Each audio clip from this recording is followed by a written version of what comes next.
আমার মতে তোর মতন কেউ নেই।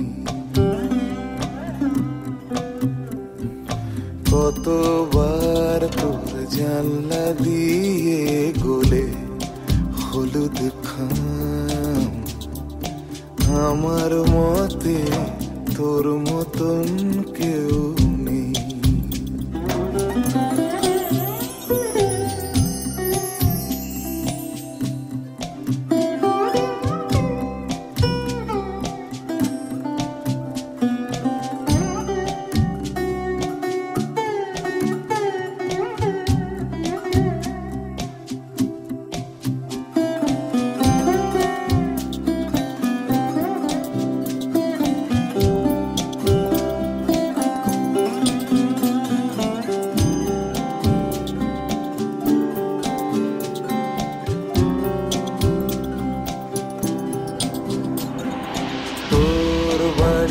পথে যুক্তির সৈন্য,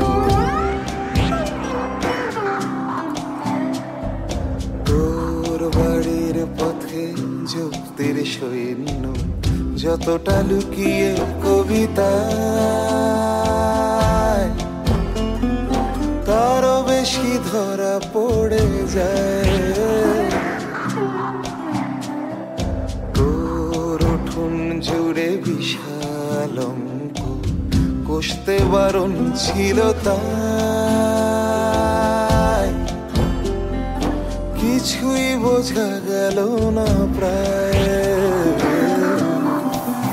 কখনো চটি জামা ছেড়ে রেখে রাস্তায় এসে দাঁড়া,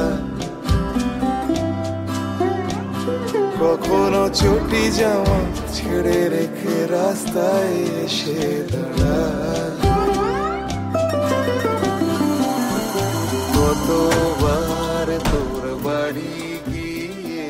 সেদিন মালা বদলের সময় তো মালা পরানোই হয়নি, তাই আজ এই হাড়ের বাঁধনে তোমাকে বেঁধে নিলাম সারা জীবনের জন্য। আর এক মুহূর্তের জন্য তোমায় ছেড়ে থাকবো না।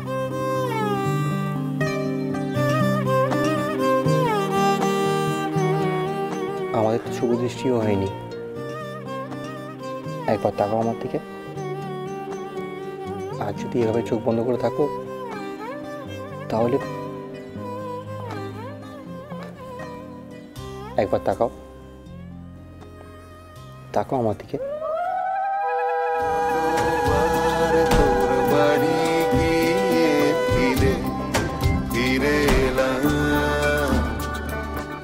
আমার মতে তোর মতন কেউ নেই।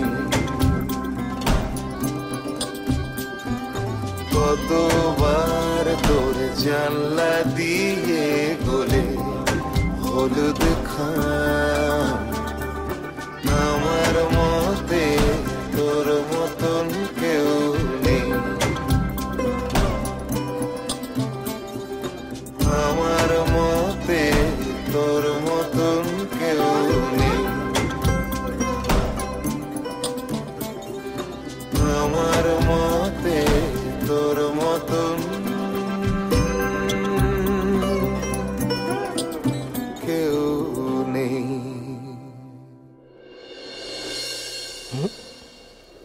তাকিয়ে থাকো, তাকিয়ে থাকো আমার দিকে। আজ আমি তোমার দু চোখ ভরে দেখতে চাই। কি হলো? তাকাও, একবার তাকাও। না। লবঙ্গ, একবার তাকাও।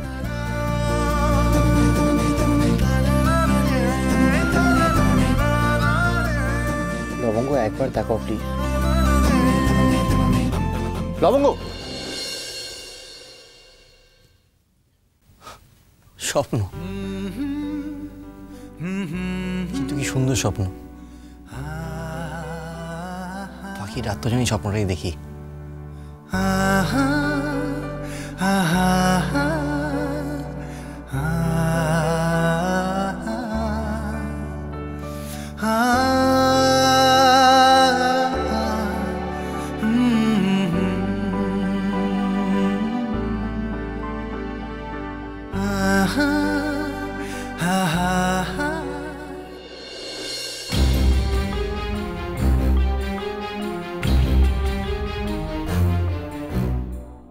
লবঙ্গ লবঙ্গ লবঙ্গ, সবার মুখে ওই একটাই নাম। লবঙ্গ করে করে সব একেবারে অস্থির হয়ে উঠছে। ওকে নিয়ে কারোর আধিক্ষেতের আর শেষ নেই, যেন কোথাকার কোন মহারানী আসছেন বাড়িতে।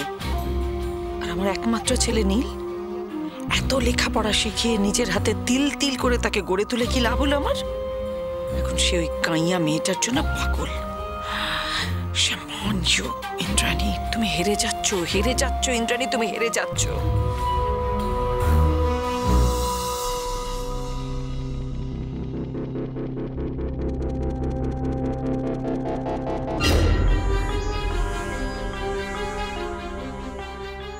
না না না না, আমি হারবো না, আমি হারবো না। তোমরা যাও, ধুমধাম করে বিয়ে দাও, লবঙ্গকে মাথায় করে নিয়ে এসো এই বাড়িতে। তারপর এই সংসারের মধ্যে ঢুকলে তার লাগাম তো থাকবে আমার হাতেই। তাকে তো আমি চালনা করব। তখন উঠতে বসতে কিভাবে তার জীবনটাকে নরক বানিয়ে তুলতে হয় আমার খুব ভালো করে জানা আছে। প্রস্তুত হও, প্রস্তুত হও লবঙ্গ, নরক যন্ত্রণার জন্য তুমি প্রস্তুত হও।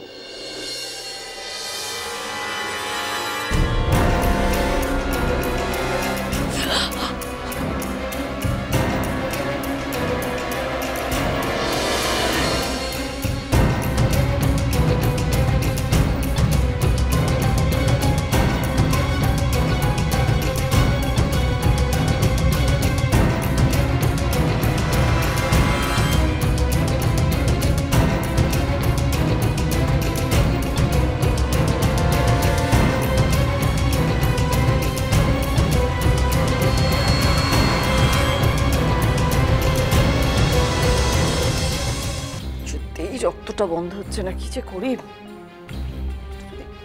বাবাকে ওষুধ লাগানো যেত, কোথায় আছে?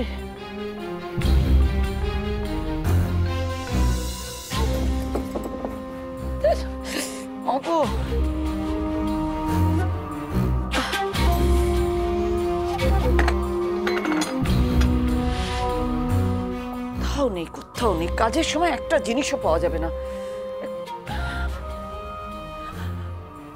অভিজিৎ